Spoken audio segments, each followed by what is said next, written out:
In this video, we're going to talk about group where, e-approval, and basic information create template. In order for you to use e-approval, you need to have a pre-made template. You can do this by pressing New. Set up a template name. You can decide who gets to have access to this template. Under exception setting, you can choose who's allowed and who is not allowed. Under the default setting setup, you can choose the date, approval line, type, and approval required slip. Under sort order, you can choose which order these templates are going to show. You can also set a draft view time by clicking Setup. You can set a draft view time for both CC and shared document view settings, so either before approval or after approval.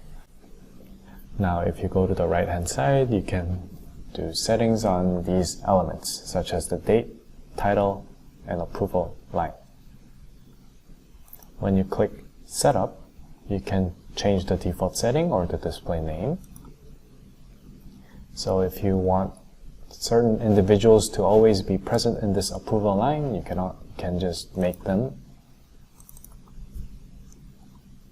select them here, which can also be switched while composing the draft.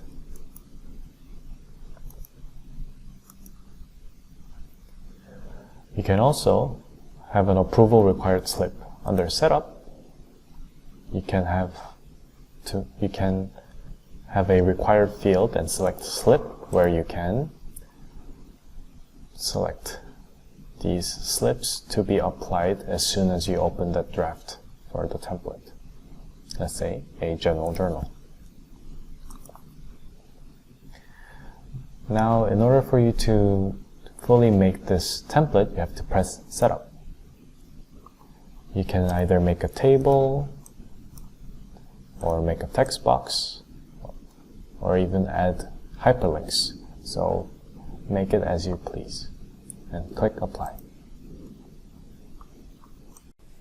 Once you're done, make sure to click Save, and when you go back to Compose Draft, you'll see the draft of the template list here.